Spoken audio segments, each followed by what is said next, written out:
Hey YouTube, back with another video. This is Johnny Torres, where we talk about drums and everything drum related music stuff. Today I want to talk about just giving you guys, maybe the beginners, just a few tips. Maybe some intermediate drummers too. Just a couple of tips. I got 4 tips and maybe 5. We'll see if we get that last one in there.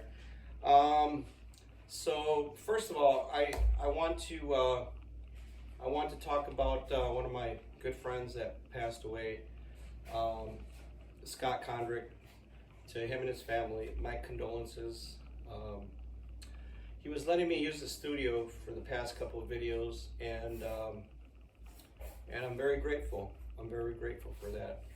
Yeah, so I talked to him right after my last video, and next thing you know, a friend of mine texted me and said he was gone.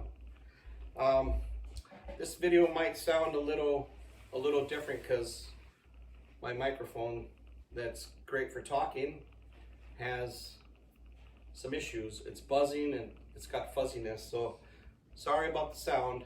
I'll try to talk as loud as I can.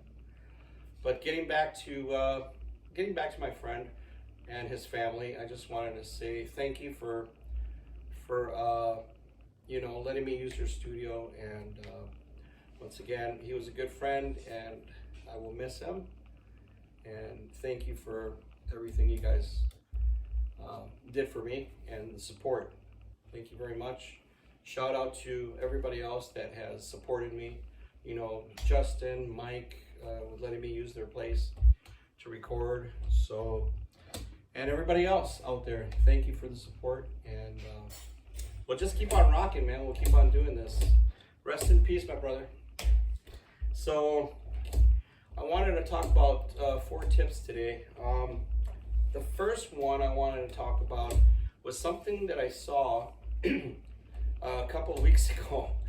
I was passing through, I was working, and I was in my vehicle, and I was at a stop, and I saw these not high school, but it must have been like 6th grade or 7th grade.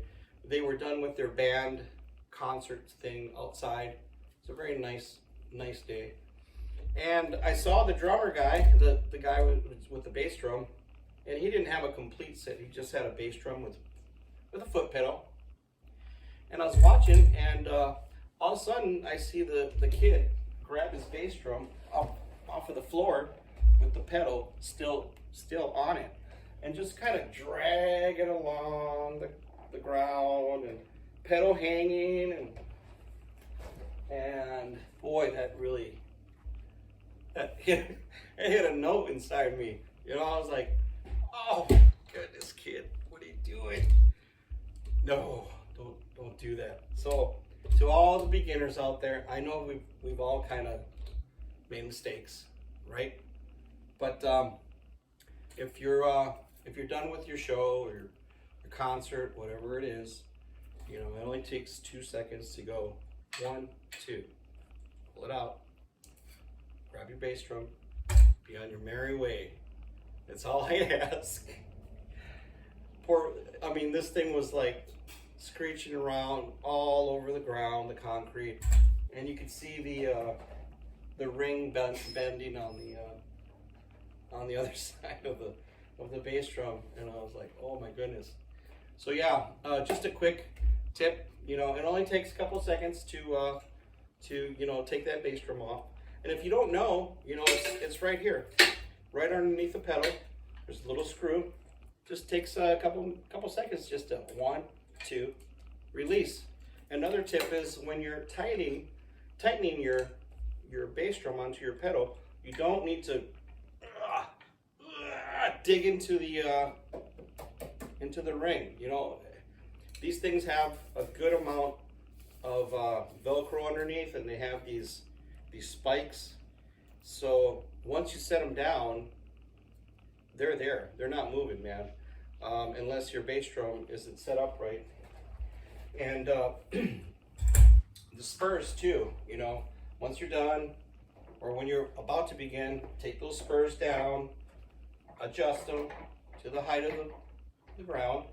And when you're done, a couple turns, put them right back where they belong. That's all you got to do. So that was my first tip, is just, just take a couple seconds just to undo it, you know. And when you're tightening, you don't need to tighten the heck out of it. It's bad for your ring. I mean, like I say, most pedals have Velcro nowadays, and these spikes that don't allow it from moving. So that's tip number one. Another thing I wanted to talk about is adjustment of your drums. Adjusting your drums. So I know a lot of people like to, a lot of drummers like to have their toms this way and their snare this way. And unless you're playing traditional grip like this, you know, that's okay. But you want to have it at a good height. You always want to be sitting a little bit in this angle here. I can show you. Kind of like a little bit in this angle, where you're an angle where you're kind of like your legs are facing down in an angle. Now, if you sit low, that's fine. But you want to have your drums in your snare. You don't want it way up here to where you're going to have to work harder. And one perfect example is I really don't know much about this kid, but he was the first drummer from Paramore band. Most of you younger guys will know who I'm talking about. He had his drums set up, you know, kind of like that. His tom was like that. So when I was watching his video and he's playing, and the kid plays hard and fast, and he has to always lift his arms up like this. And you know what that's doing to your body? It's putting your body and your shoulders and your joints and your ligament. It's doing a lot of things that we don't feel when you're young. When I was younger, I played speed metal, and I played fast. I played hard. I'd break a drumstick every 2-3 songs. Sometimes I'd break one in the whole show, and I was lucky if I only broke one, but I broke a lot of sticks. I mean, I would have practically come off the seat a little bit and hit the cymbal and hit. I mean, it was very aggressive drumming. Now I regret that, because I've had problems in my hand, my wrists, lockups. After some gigs, my hand would just lock up, and I couldn't open it. I would have to physically open it, and I had to go through all kinds of rehab. I almost had surgery on this here, but I don't want to have surgery because they told me that if I have surgery, I might lose some of that feeling, and I'm going to lose some bounce, some reverb, some flexibility. And I tried a lot of things. I did rehab, and that helped me a lot. Pain pills, of course, you have to take when you can't open or close your hand. So trust me, now that kid from Paramore, he can't play anymore. His joints, his elbow, his wrist, his shoulders. I mean, he's pretty much done with playing fast, heavy music. So it's very important that you know how to set up your drums. Level. You know, you want your snare to where you're not hitting your knees, and you don't have to do this so much. You want it at a good angle where your arm is not working so hard, and a little higher on the seat. Like I said, if you're kind of like in this angle, that's great. That's great for using your foot pedals, and that's great for your arms and your joints here. So keep that in mind. Tip number 3, holding and gripping. Now, in another video, I talked about this grip, and I talked about the logo, why they do that, and I've heard from many jazz drummers, earlier jazz drummers. They always hold the drumstick right at the end of the logo, right about there.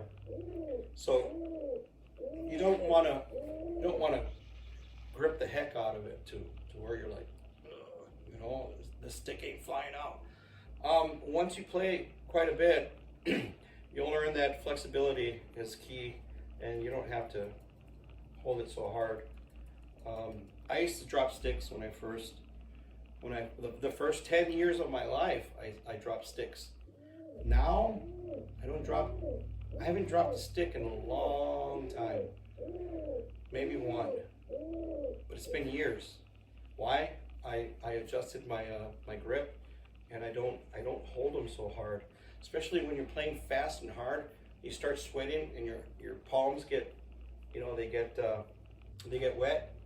They start to slip. They start to come out. So when you're holding the heck out of them, they just come out, man.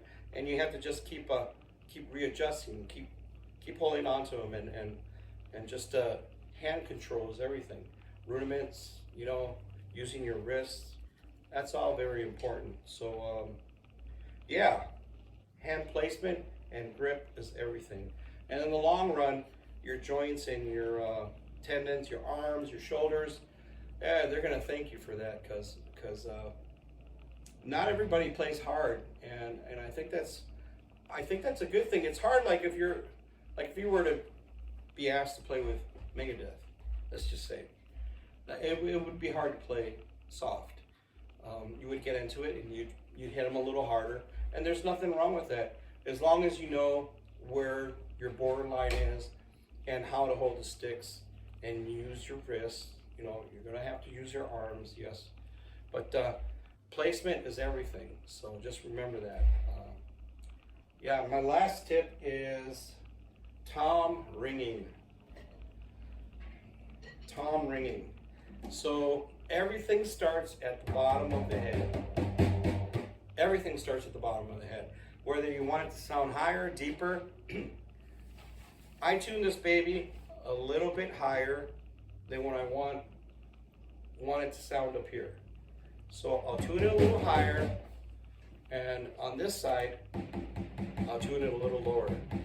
Now, sometimes you'll get a little ring, and then you come over here and you're like, boy, I can't get that ring out. What am I doing wrong? What you got to do is go around the back of your tom, and you're going to hear it. It's going to ring differently. And as soon as you hear that different ring, and you hear it kind of sound buoyant, it sounds different. Just have to take your time, grab your tuner, hit it right there a little bit, hit it again, a little bit more, turn it around, start banging on it, and I promise you that ring will go away. That loud, it's more of a buzz. It's like a, that's what it sounds like. And it starts back here. So just remember that. And take your time. This takes time. If you want your drums to sound really good, just take your time. You know, use good heads. These are Remo pinstripes. And on the bottom are Remo as well. And with a drum set like this, it's not a very, very expensive drum set. It's a Yamaha Rydeen. And it came with bad heads, of course. So, but you know, you took some good heads and you put them on a cheaper drum set. This was my son's drum set, his first beginner's drum set, a Yamaha Rydeen. You know, Yamaha, they don't make bad drum sets. Everything they make is good. So even their low-end drum sets sound amazing. So yes, if you put some really good heads on this drum set and you take your time to tune it up right, they will sound amazing. Once you put mics on and you go out and do a gig, you'll be surprised. I've Googled on YouTube, or I haven't Googled, but on YouTube I've looked for Rydeen Yamaha and with mics and everything, and you'll hear the difference with good heads. They're like thunder. And that's what I read about the brand, the name Rydeen.